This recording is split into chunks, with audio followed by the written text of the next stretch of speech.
आपका हो गया लाइट का इंट्रोडक्शन। किसका इंट्रोडक्शन? लाइट का इंट्रोडक्शन। अब बात करते हैं अपन ऑप्टिक्स। ऑप्टिक्स की डेफिनेशन क्या है? It is a basically study of. Very good. अच्छा बेटा, अब ऑप्टिक्स के अपने दो चैप्टर बनाए गए। क्या बनाए गए? ऑप्टिक्स के दो चैप्टर। या ऑप्टिक्स को ऐसे समझो दो पार्ट्स में डिवाइड किया गया। कितने पार्ट्स में? एक तो होता है जियोमेट्रिकल ऑप्टिक्स और एक होता है वेव ऑप्टिक्स। इसी को अपन बोल देते हैं रे ऑप्टिक्स। कौन सी ऑप्टिक्स? बात एकदम। जियोमेट्रिकल ऑप्टिक्स का रीज़न क्या है? क्योंकि इसमें जियोमेट्रिकल मैथमेटिक्स यूज़ में लेते हैं। थोड़ा बहुत अपन ट्राइंगल वगैरह के बारे में पढ़ते हैं। क्लियर है बात? अब इसके दो पार्ट।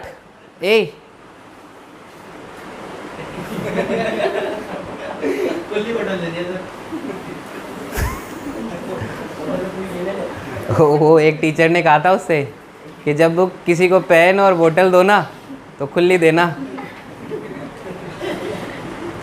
पेन खुला मतलब कैप अपने पास रखना, ताकि वो कहाँ रखे, जो इसके चुभे पता चले मेरा नहीं है, किसी और का है।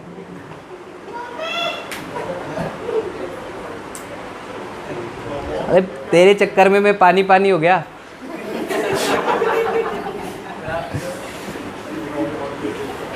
आ जाओ, तेरे को देख के एक स्टोरी याद आ रही है। है वो पहले से बेचारा। नहीं अब नहीं, अब नहीं। अब नमन अब नहीं है ना। अब मैं पूरा एक्सप्लेन करूं। अच्छा, जियोमेट्रिकल ऑप्टिक्स और रे ऑप्टिक्स और कौन सी बेटा? Wave optics. इनको दो पार्ट में बांटने का एक बहुत बड़ा रीज़न था। कैसा रीज़न था? बहुत बड़ा। अब आपको पता है वेव है तो वेव की थिकनेस होती है, और वेव की थिकनेस, लाइट की थिकनेस कहाँ से कहाँ तक होती है? 3800 एंगस्ट्रॉन्ग से लेके 78 एंगस्ट्रॉन्ग, 36 व्हाटएवर, इन्हीं के बीच में होती है। तो क्या है कि एक होल से इनको पास करे। किससे पास करे? सोचो ये गेट है। इस गेट में अगर नमन आसानी से एंटर कर जाए, नमन आसानी से एंटर कर जाए तो कोई दिक्कत नहीं है, आप आसानी से एंटर करा दोगे। तो अगर ये आसानी से एंटर कर जाए तो आपको पढ़ना पड़ता है जियोमेट्रिकल ऑप्टिक्स। कौन सी? अब नमन की जगह मैं ले लेता हूँ लाइट। लाइट अगर ऐसे छेद से पास करे जो आसानी से पास हो जाए, उसको दिक्कत मशक्कत करनी ना पड़े उसमें से पास होने के लिए। लेकिन अगर वेव ऑप्टिक्स की बात करेंगे अपन, तो अब ये गेट में बहुत छोटा कर दूं इतना सा, अब मैं कहूँ नमन निकल, और फिर सभी के सभी पीछे से, है कि नहीं? नमन को आप जबरदस्ती क्या कर रहे हो? उस छेद से पास करा रहे हो, और वो होगा भी, और वो होगा भी। अगर आपको इसकी स्टडी करनी है जहां से वो वेव आसानी से किसी भी एक होल से पास नहीं होती है, तो वो कहां से जाके स्टडी करोगे आप? Wave optics. अगर मैं बोलूं कि 1 सेंटीमीटर का होल है, कि आपने इसे पिन करके ऐसे कर दिया, कितने सेंटीमीटर का? 1 सेंटीमीटर का, इतना सा 1 सेंटीमीटर का आपने कर दिया, या 1 सेंटीमीटर या कुछ भी ले लो आप, इसको मिलीमीटर ले लो, या 1 सेंटीमीटर ले लेते हैं। एक 1 सेंटीमीटर का होल है, और अपनी लाइट की कितनी होती है बेटा रेंज? 3800 एंगस्ट्रॉन्ग या 3600 एंगस्ट्रॉन्ग से 7800 एंगस्ट्रॉन्ग, ये अपनी इसकी मोटाई है। और 1 सेंटीमीटर मतलब कितना? आप इसको लिख सकते हो 10⁻⁻2 मीटर। आप इसी को अगर आप थोड़ा सा बड़ा करके लिखो 3600 एंगस्ट्रॉन्ग का मतलब होता है 10⁻10 मीटर। अब सोचो कि ये इससे बड़ा है कि ये बड़ा है? ऊपर वाला बड़ा है ना साले गधड़ो, ये छोटा है। ये क्या है? छोटा है। -10 पावर है। मेरे होनहार छात्रों, 12वीं क्लास में मेरिट आने वाले छात्रों, भारत देश का नाम रोशन करने वाले छात्रों, तुम्हारे पास मीडिया आएगी, तुम्हारे पास आज तक आएगा, पूछेगा कि तुम पास कैसे हुए, कि बस ये पता था कि ये बड़ा होता है इसलिए पास हो गए। तो भाई बड़ा कौन है, ये कि ये नीचे वाला? और ये नीचे वाला इतना बड़ा है इसके कंपैरिजन में कि ये इसको आसानी से अपने अंदर पास कर। तो सोचो 1 सेंटीमीटर का होल। अपने दैनिक जीवन में अपन इतने ही होल्स के ऊपर चर्चा करते हैं डेली लाइफ में। तो यदि डेली लाइफ की आपको ऑप्टिक्स पढ़नी है तो आपको ज्योमेट्रिक ऑप्टिक्स पढ़नी है, डेली लाइफ की ऑप्टिक्स पढ़नी है तो। लेकिन अपन ने अब होल ही इतना कर दिया 10⁻⁻8 मीटर, 10⁻⁸ अब इसको थोड़ी सी मशक्कत करनी पड़ेगी इस होल में से निकलने के लिए।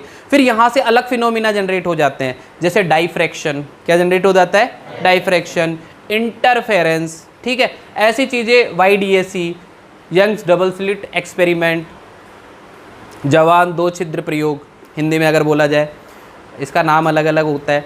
तो ये सारे के सारे अपने को फिनोमिना कहाँ पढ़ने पड़ते हैं? वेव ऑप्टिक्स में। क्या बात एकदम क्लियर है? तो अगर अपन बात करें light passing through a hole that dimensions is larger compare to light wavelength, compare to light that we study in geometrical optics. और दूसरी बात अपन क्या कहेंगे? If holes dimensions are less compare to light wavelength that study we can study in. क्या थोड़ा थोड़ा आया कि नहीं आया? चिपकाओ। इसमें क्या लिखोगे आप? Light passing through large whole, light passing through large whole, मतलब आप कह सकते हो कि होल ज़्यादा होता है किससे? Light wavelengths. अगर आपको इसकी स्टडी करनी है तो कहाँ करते हो?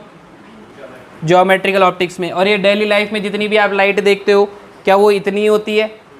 लेकिन थोड़ा सा अगर एक्सटेंड करने जाएं अपन, तो वेव ऑप्टिक्स में क्या लिखोगे आप? Light passing through small hole. इसमें क्या कहोगे? होल या तो इक्वल होगा या उससे छोटा होगा किससे? Light wave length.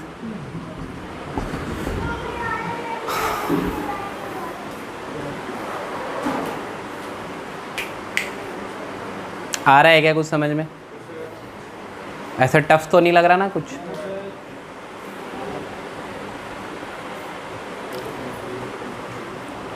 तो ऑप्टिक्स कितने टाइप की होती है? दो, रे ऑप्टिक्स और एक वेव ऑप्टिक्स। रे ऑप्टिक्स के बारे में बेसिकली आपको न्यूटन बताता है। कौन बताता है? न्यूटन क्या है? मैथमेटिक्स का मास्टर होता है, तो वो हर चीज़ को अपनी मैथमेटिक्स से ही सॉल्व करने की कोशिश करता है, ठीक है। तो उसने अच्छे से समझाया किसको? रे ऑप्टिक्स को, ठीक है। उसके बाद आया साइंटिस्ट हाइगन। हाइगन ने बोला कि जो लाइट होता है उसका नेचर वेव का होता है। किसका होता है? इसने तो बोला, न्यूटन ने तो किसका होता है? रे का होता है। ये कहानी इसलिए बता रहा हूँ कि तुमको याद रहे, है ना। वेव ऑप्टिक्स के बारे में बताया हाइगन ने, लेकिन उस समय चलती किसकी थी? न्यूटन की। तो उस समय इसको मान्यता नहीं मिली वेव ऑप्टिक्स को। उसके बाद में न्यूटन मरा, हाइगन भी मरा, फिर एक नया बंदा पैदा हुआ जिसका नाम था यंग। क्या नाम था? मतलब जवान आदमी था, साइंटिस्ट था। क्या नाम था? साइंटिस्ट था यंग। कौन था? तो यंग ने एक एक्सपेरिमेंट किया जिसका नाम था Young's double slit experiment. Young double slit, slit मतलब होता है आपके होल। तो उसने प्रूव किया कि भाई जो लाइट का नेचर होता है वो रे नहीं होके कैसा होता है? वेव। क्या होता है?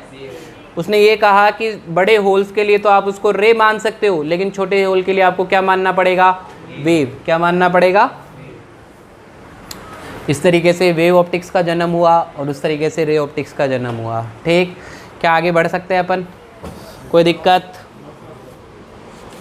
क्या होते हैं, ठीक है। रिफ्रैक्शन से ही आपका ऑप्टिकल इंस्ट्रूमेंट बनता है, जैसे ग्लास, लेंस वगैरह सब कुछ। आगे अपन चर्चा करते हैं कि इसको अपन थोड़ा सा और अच्छे से डिफाइन करें। तो ये हो क्या रहा है यहाँ पे, समझते हैं कि यहाँ पे एक लाइट रे आई तो कुछ तो रिफ्लेक्टेड हुई और कुछ क्या हुई बेटा? ट्रांसमिट। कुछ क्या हुई? ट्रांसमिट। सपोज लाइट आती है तो उसके पास तीन चीज़ें होती है, लैम्बडा, वी और एफ। एफ बोल दो।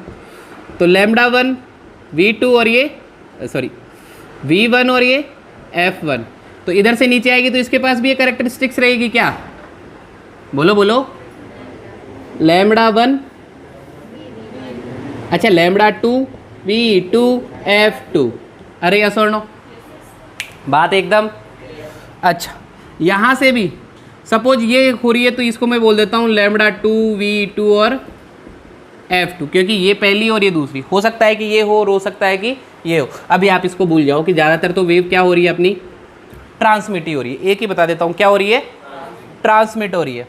तो देखो यहाँ पे ये जो आपको फ्रीक्वेंसी दिख रही है ना, कि जब वेव आपकी एक मीडियम से किस में जाती है, या light ray transmit one medium to another medium, तो क्या होता है कि उसकी फ्रीक्वेंसी हमेशा कैसी रहती है, सेम। कैसी रहती है, सेम रहती है। मतलब F2 किसके इक्वल है, F1 के। F2 किसके इक्वल है, अच्छा मीडियम के लिए अपन N1 और N2 बोल सकते हैं। याद करो refractive index 10th class, medium N1 और मीडियम N2। याद आया, कुछ याद आया ना? अच्छा चलो बहुत बढ़िया। तो ये वाला फॉर्मेट समझ में आया, ये दोनों फ्रीक्वेंसी इक्वल है। अब मैंने तुमको एक फॉर्मूला बता रखा है बेटा, याद करो। अभी जब स्टार्ट किया था तब V is equals to lambda, समझ नहीं आया? तो अगर मैं V1 की बात करूँ तो लैम्बडा F1, और V2 की बात करूँ तो लैम्बडा 2, और F2 किसके इक्वल है, ऐसे लिख सकता हूँ मैं, है ना, आपको समझाने के लिए। दोनों को डिवाइड करो, मिलेगा V1 upon is equals to क्या, F से F स्वाहा। समझ नहीं आया? अब मैं थोड़ी चर्चा किसकी कर लेता हूँ, मीडियम की। अब आपको ये समझ में आ सकता है कि वेलोसिटी और लैम्बडा में कुछ तो गड़बड़ है है कि नहीं है? अच्छा देखो, एक मीडियम से दूसरे मीडियम में जा रहे हो, तो यदि लैम्बडा 2 की वैल्यू घट जाए, लैम्बडा 2 की वैल्यू, तो V1 ये तब होता है, देखो जब आप स्पीड लेके जा रहे हो, मतलब रेयर मीडियम से एकदम बढ़िया रोड थी, स्पीड चला रहे थे, 100 की स्पीड चला रहे थे अपनी बुलेट गाड़ी को, है कि नहीं है, चला रहे थे, अचानक से घना जंगल आ गया, बुले ही बुले आ गया, क्या आ गया? तो अब आपकी स्पीड तेज होगी कम होगी, क्या होगी? तो रेयर मीडियम से डेंसर मीडियम में जाते हैं तो लाइट की वेलोसिटी डिक्रीज, और अब बुलिया बुलिया खत्म, बढ़िया फिर से रोड स्पीड, तो डेंसर से रेयर में जाओगे तो होगी कि नहीं होगी? अच्छा बस वही फिनोमिना यहाँ पे लगाना है कि जब आप रेयर मीडियम से जा रहे थे तो आपकी जो वेवलेंथ थी वो क्या थी, ज़्यादा। जो ही डेंसर में घुसे आपकी वेवलेंथ क्या हो गई, कम या ज़्यादा? वेवलेंथ ज़्यादा हो गई। आप ज़्यादा मोटे आदमी की तरह बिहेव कर रहे हो। इसमें जाओगे तो लैम्बडा 2 की वैल्यू क्या हो जाएगी, इंक्रीज, तभी तो V1 क्या होगा, डिक्रीज।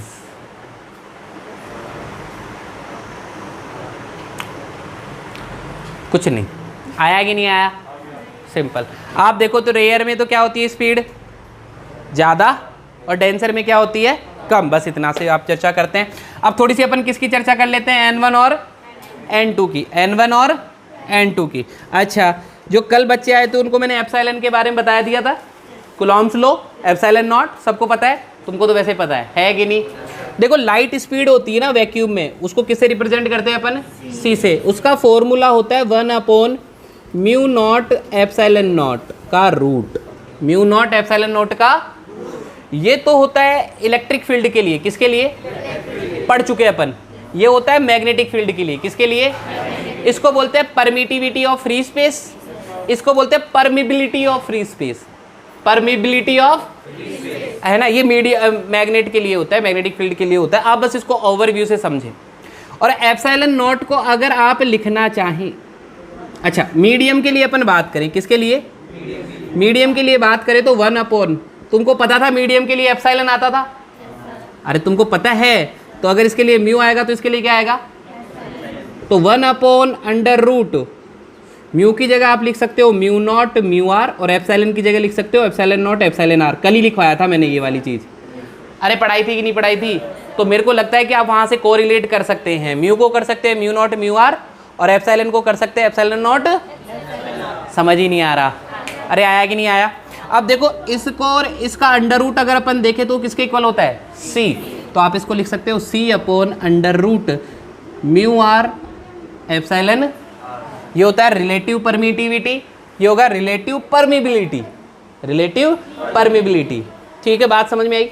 अब बेटा देखो ये आ गया Cm is equal to C upon this, तो जो ये वैल्यू होती है ना बेटा, ये क्योंकि आपको पता है ये जो लाइट होती है वो किसका पार्ट होती है, इलेक्ट्रिक फील्ड और मैग्नेटिक फील्ड का, इसीलिए कंबाइंड आती है ये, इसीलिए क्या आती है ये कंबाइंड आती है। और इसको अपन लिखते हैं n, मतलब अपन कह सकते हैं कि basically n is equal to कितना होता है, under root mu r epsilon r, mu are.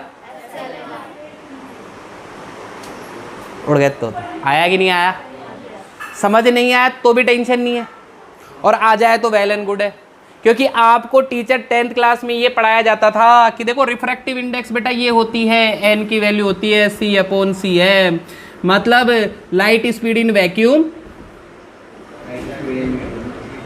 अरे याद आया क्या कुछ, लाइट स्पीड इन, हाँ, अरे यस और नो, तो ये फॉर्मूला आपको रटाया जाता था। अब आपको पता चला वो कहाँ से आया, ये ओरिजिन है, बाकी रटने का तो कोई नहीं, मैं भी ये लिखा देता, एन ये होता है बेटा, सीधा देख लो। अरे यस और नो, अगर मुझे यहाँ V1 की चर्चा करनी है, किसकी चर्चा करनी है, V1 की, तो N1 की वैल्यू लिखूंगा मैं, आप लिखोगे C अपॉन V1, मीडियम में कितनी स्पीड है इसकी, N1, तो N2 इज इक्वल टू कितना लिखोगे, C अपॉन, अगर मैं दोनों का रेशो लूँ N1 अपॉन N2, तो मतलब इन दोनों को डिवाइड करना पड़ेगा, C upon V1 upon C upon, तो C से C, तो V2 अपॉन, तो V1 अपॉन V2 की वैल्यू कितनी आएगी, N2 अपॉन, तो आप इसको आगे बढ़ा सकते हो, V1 अपॉन V2 की जगह आप क्या कर सकते हो, है कि नहीं है, मुझे कतई फर्क नहीं पड़ता कि आपको ये समझ में आया कि नहीं आया, कि ये कैसे आया, लेकिन ये फॉर्मूला आपको याद होना चाहिए। बाकी मैंने एक एक चीज़ प्रूफ करके बताई है इसकी, बात क्लियर है क्या, चिपकाओ व्हाटएवर, कैसे भी जैसे आप छापना चाहते हो, बाकी ये फॉर्मूला मेरे को चाहिए, ठीक। 0th लेवल से बताया है, कोई भी चीज़ समझ में नहीं आया तो फिर से पूछ सकते हो। सबसे पहले ये बताया, आप भी ऐसे ही फ्लो फॉलो करना, उसके बाद में मैंने ये बताया, फिर ये λ1 लैम्बडा V1 और F1, फिर उसके बाद ये, फिर ये, फिर ये, फिर उसके बाद में मैंने n के बारे में बताया थोड़ा सा, तो c के बारे में पहले बताया, लाइट वेलोसिटी लिख देता हूँ आपके लिए कुछ,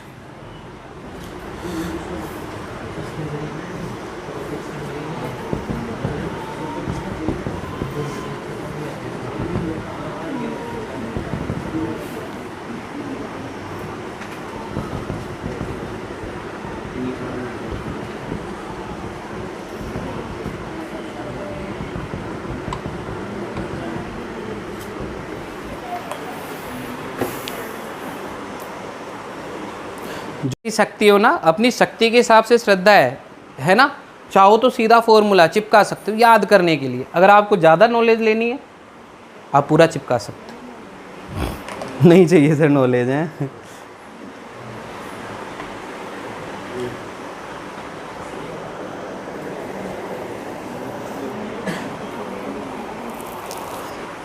उधर चल रहा है बेटा, उधर उधर हैं, कोई ऐसे ब्लर थोड़ी आ रहा है, बीच बीच में आ रहा है, ऐसे बता दिया करो अगर कुछ भी समस्या हो, कहीं कहीं बार कॉल भी आ जाते हैं।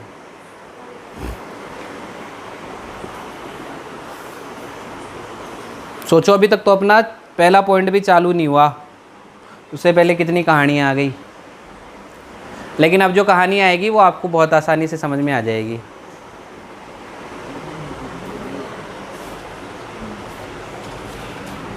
लेवल थोड़ा कम करूँ क्या, बोल दो बेटा, थोड़ा कम करूँ तो आपकी इच्छा है, मेरे पास टाइम बहुत है और मेरा कोर्स बहुत बढ़िया चल रहा है, अगस्त एंड तक अपना ख़त्म हो जाएगा।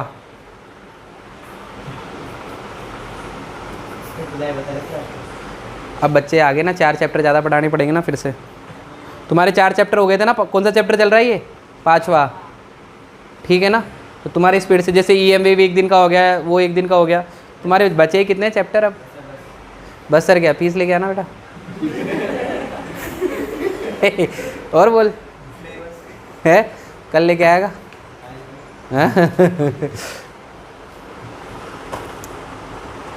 हाँ, उस समय तो वे सांप सूंघ जाता है, साला क्या करे है फिर दो चार दिन फिर सोचते हैं, विचारते हैं, फिर एक साथ जुड़, अरे तू कब ला रहा है बता। ऐसे करते हैं ना। नहीं तू ये बच्चा एकदम शानदार। नहीं 11वीं क्लास से पढ़ रहा है ना, जब से जितना बोला उतना पैसा लेके आया तुरंत। बस सब मेरी थोड़ी बहुत पापा की 2-4 दिन करता है मतलब। ना ना ना नहीं मैं बोल ही नहीं रहा।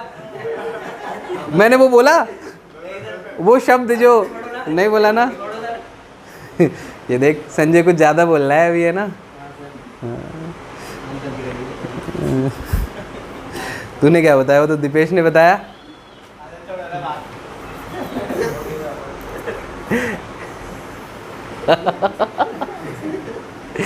अब किसी को मतलब ऐसे समझ में नहीं आ रहा होगा कि क्या बात चल रही है ना।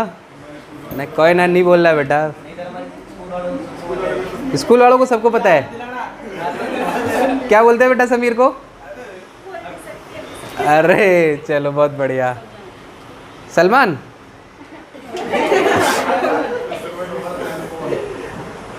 हाँ वो तो कोई ना, वो अपनी बात है, राज है। अच्छा यहाँ आयत को ऋषिका को पता है, तो छुपा किससे रहा है? अच्छा तो किसी दूसरे को टारगेट करते हैं मैं। अच्छा आज तो मतलब सब मास्क लगा के चुपचाप बैठे हैं।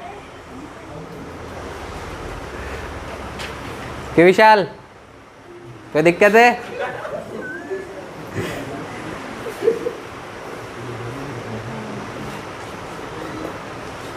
हो गया, समझ में आ गया?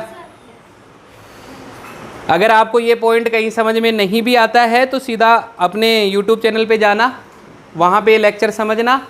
जहाँ पे मैंने कह रहा पूरा लेक्चर देखो, पूरा नहीं, जहाँ पे भी आपको डाउट लगे कि सर ने यहाँ क्या बताया था, इट्स रिकॉर्डेड, तो आप वहाँ पे जाना और उसको चेक कर लेना।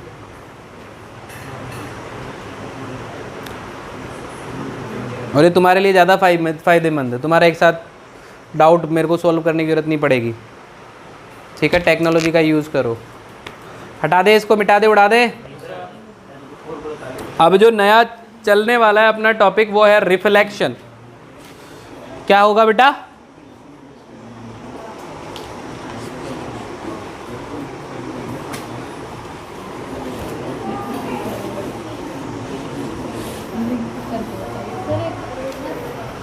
अच्छा ये उतारना है।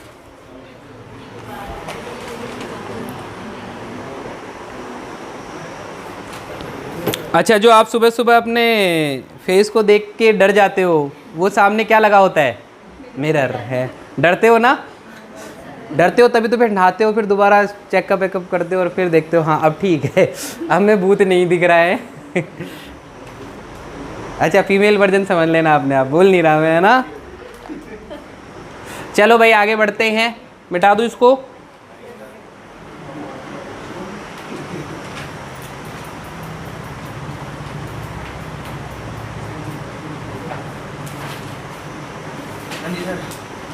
रिफ्लेक्शन क्या पढ़ेंगे अपन? पहला टॉपिक ज्योमेट्रिकल ऑप्टिक्स का। रिफ्लेक्शन 10th क्लास में पढ़ के आए हो? अरे पढ़ा था क्या? हाँ वो किसी सरफेस से टकराती थी और इसी मीडियम में लोड कर आ जाती थी। कौन? सासू माँ? लाइट। क्या चीज़ बेटा? लाइट रे, है ना। तो हेडिंग डालो reflection.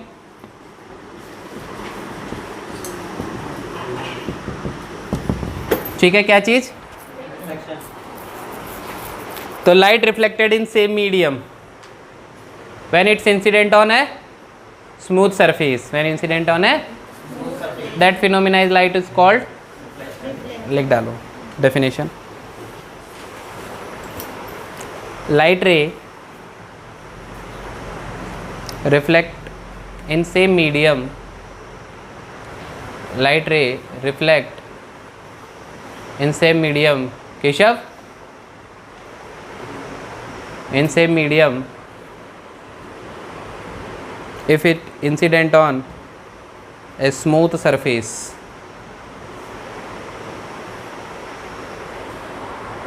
incident on smooth surface, that phenomena of light is called reflection. That phenomena of light is called reflection.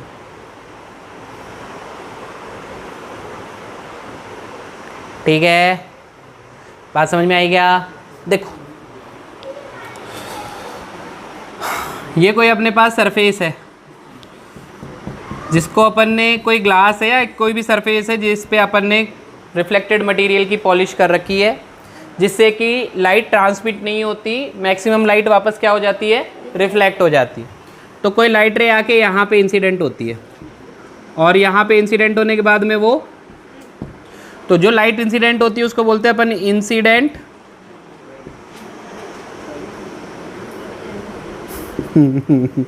Incident ray, और कौन सी होती है, रिफ्लेक्टेड। अब देखो एक चीज और इसमें बोलते हैं नॉर्मल। क्या चीज बेटा? नॉर्मल हमेशा होता है सरफेस के परपेंडिकुलर। कैसा बेटा? जिसको किससे रिप्रेजेंट करते हैं? एक एंगल होता है आई, क्या होता है, और एक एंगल होता है, और ये एंगल किस किस के बीच में बनता है, एन और इंसिडेंट रे के बीच में जो एंगल बनता है वो तो होता है, और एन और रिफ्लेक्टेड रे के बीच में बनता है वो, इसको बोलते हैं इंसिडेंट एंगल, इसको रिफ्लेक्टेड। बात एकदम क्लियर है? चलो भाई, सब बातें समझ में आई। आई क्या होता है? इंसिडेंट एंगल, और एंगल आर रिफ्लेक्टेड एंगल। अच्छा देखो बेटा, इसमें लॉ होते हैं रिफ्लेक्शन के। क्या होते हैं? तो अपन लिख देते हैं लॉज ऑफ रिफ्लेक्शन। हाँ बोलो बोलो बोलो बेटा। पहला लॉ क्या होता है? Angle i is equals to angle, क्या बात एकदम क्लियर है? Angle i is equals to, second incident ray comma reflected ray comma and normal lies in same. बात एकदम क्लियर है क्या? ये दो लॉ होते हैं, लॉ फर्स्ट लॉ सेकंड। अरे बात एकदम क्लियर है। अब इसको समझो कि ये लॉ क्या कहना चाहता है। जैसे कि मेरे पास एक लाइट रे इंसिडेंट होती है। अच्छा 3 मार्कर नहीं है क्या? पेन देना बेटा आपका। कि एक लाइट रे इंसिडेंट होती है ऐसे, सरफेस पे गिरी, निकली। अब आपको नॉर्मल बनाना है।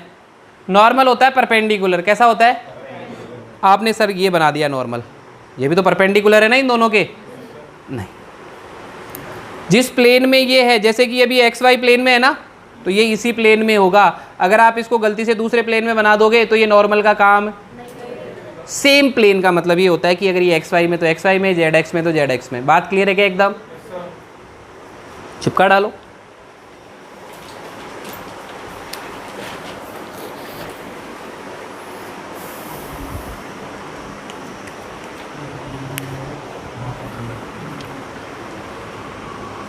तुमको ये पता है क्या इमेज क्या होती है? इमेज का पता है क्या? जब दो लाइट रे, 2 and more than 2 light rays incident at a that there create a image. ठीक है भाई, बहुत बढ़िया। तुमको ये भी नहीं आता है, खुशी होती कभी कभी ये जानकर।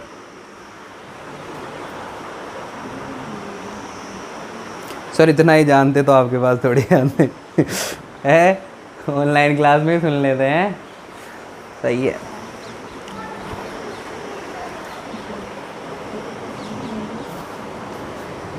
अरे मज़ा आ रहा है क्या? मज़ा नहीं आ रहा? छुट्टी कर दे। नहीं, देखो लिंक से जो चैप्टर चलता रहेगा उसमें ज़्यादा आनंद आता रहेगा। लिंक कनेक्शन कटा काम बराबर।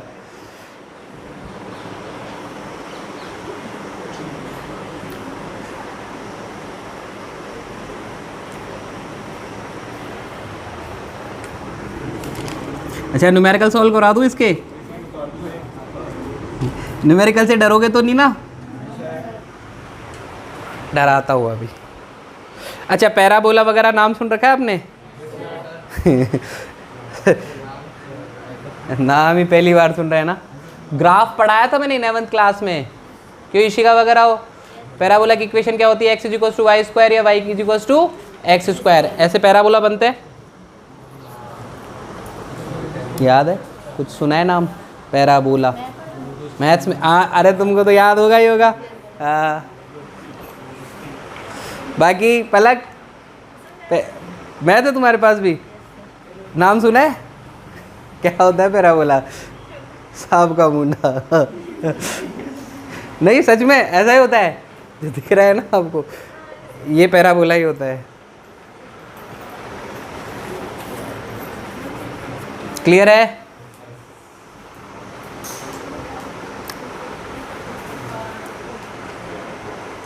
अच्छा, रिफ्लेक्शन का बढ़िया बेस्ट एग्जांपल डेली लाइफ में क्या है? मिरर। क्या है बेटा? है कि नहीं है? अच्छा आ जाओ, बढ़िया यूज क्या है? Use of reflection in daily life, what is the use of reflection phenomena in daily life? क्या होता है बेटा? मिरर। क्या होता है? अच्छा, मिरर की डेफिनेशन क्या होती है? If we polish a reflected material on a glass plate, on a glass, simple, on a glass, that device called mirror, that device called mirror. कितनी बढ़िया डेफिनेशन है। ये ग्लास है, ले बाई तार पे पॉलिश कर दी, क्या बन गई हो? mirror. समझ में आई क्या बात? तो आप घर पे बना सकते हो, बल्ब फूट जाए पीछे पॉलिश कर देना, आपका थोबड़ा दिख जाएगा। नहीं, भूत सही बता रहा हूँ क्या? कॉनकेव। अरे कोई डाउट है क्या? सही है ना? कोई दिक्कत है? चिपकाओ। मिरर की डेफिनेशन खुद लिख सकते हो क्या? सुनना, खुद से लिखना है। मिरर क्या होता है? If we polish a reflected material on a glass, on a that device is called mirror. और प्लेन मिरर किसे कहोगे? अब आप ये भी डेफिनेशन आपको खुद को ही लिखनी है सबकी। प्लेन मिरर किसे कहोगे? If A reflected material polished on a glass plate, glass या ग्लास प्लेन प्लेट बोल सकते हो, प्लेन ग्लास प्लेट बोल सकते हो। क्या बोल सकते हो? तो वो क्या कहलाएगा? प्लेन ग्लास की प्लेट पे आपने पीछे पॉलिश कर दी, प्लेन मिरर।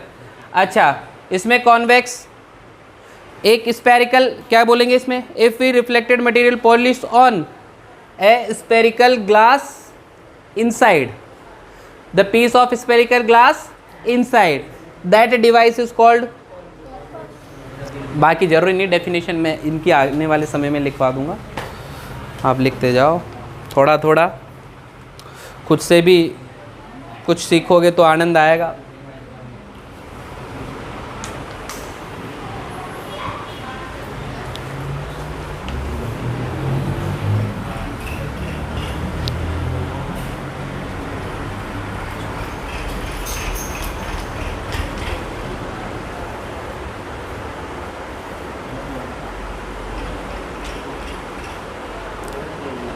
बेटा बता देना बोर यह क्लास कब ओवर करनी है ना, आपके ऊपर डिपेंड करता है। मैं उस समय, जिस समय बोलोगे उस समय ख़त्म कर दूंगा क्लास।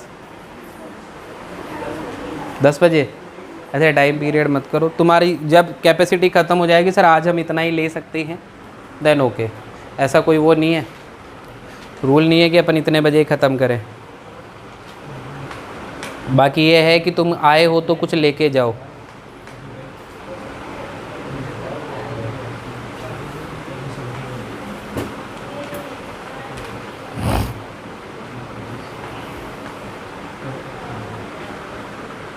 सबसे पहले कौन सा मिरर पढ़ेंगे बेटा अपन?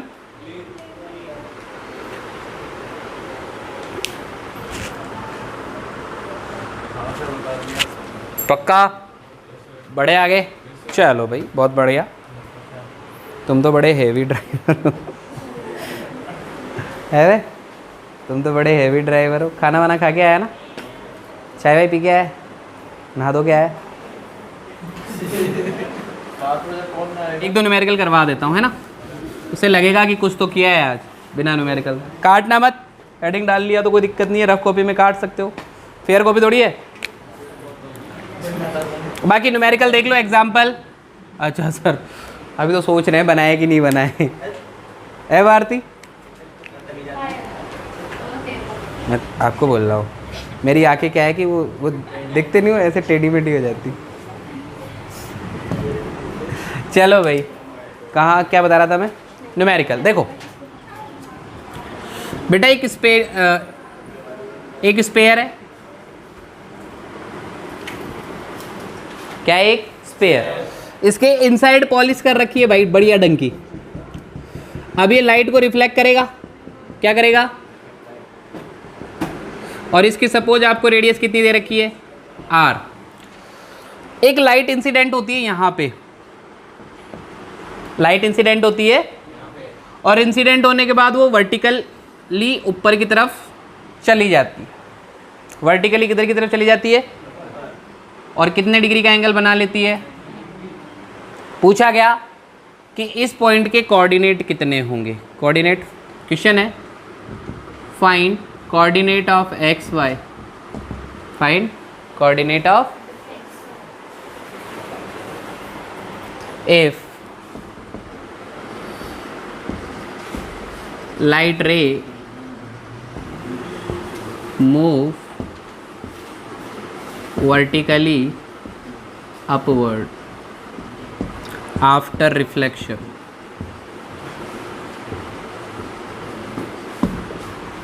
ठीक है, क्वेश्चन बहुत आसान है, यहां से है। अब मुझे इसका नॉर्मल ढूंढना है। क्या ढूंढना है? सिंपल। देखो बेटा कितने आसान क्वेश्चन होते हैं, टफ लगते हैं लेकिन आसान कितने होते हैं। नॉर्मल ढूंढना है, तो नॉर्मल देखो, अगर आप सेंटर से कोई यहाँ से लाइन पास कर दोगे ना, तो वो इसको क्या करेगा? ये क्या हो जाएगी? सरफेस के कैसी हो जाएगी? परपेंडिकुलर। सरफेस के कैसी हो जाएगी? जैसे कि मैं ये बताता हूँ कि ये वाला ये लो, ये कितने डिग्री का एंगल बनाती है? 90 डिग्री का। कितने डिग्री का? तो अपने को चाहिए भी जो सरफेस के साथ कितना डिग्री एंगल बनाए, वही अपने किसकी तरह काम करेगा? और नॉर्मल ये इंसिडेंट रे हो गई, क्या हो गई अभी ये? अभी देखो 90 डिग्री है, तो क्या दोनों को आधा आधा बांट देगी? 45 और अब देखो ये एंगल 45 है, तो ये भी ज्योमेट्रिकल ऑप्टिक्स मतलब थोड़ी थोड़ी ज्योमेट्री आनी चाहिए। कौन सा एंगल कितना होगा? क्या 45? ये वैल्यू कितनी है बेटा? r। तो आपको पता है कि एक कंपोनेंट ये और एक कंपोनेंट, तो ये वाली डिस्टेंस अगर आपको निकालनी है तो ये r cos थीटा, और ये वाली निकालनी है तो ठीक है। जो बच्चे पहली बार इससे अवेयर हो रहे हैं, पता है कोरोना बैच के हैं, ये हो गया थीटा, ये वैल्यू कितनी है बेटा? r।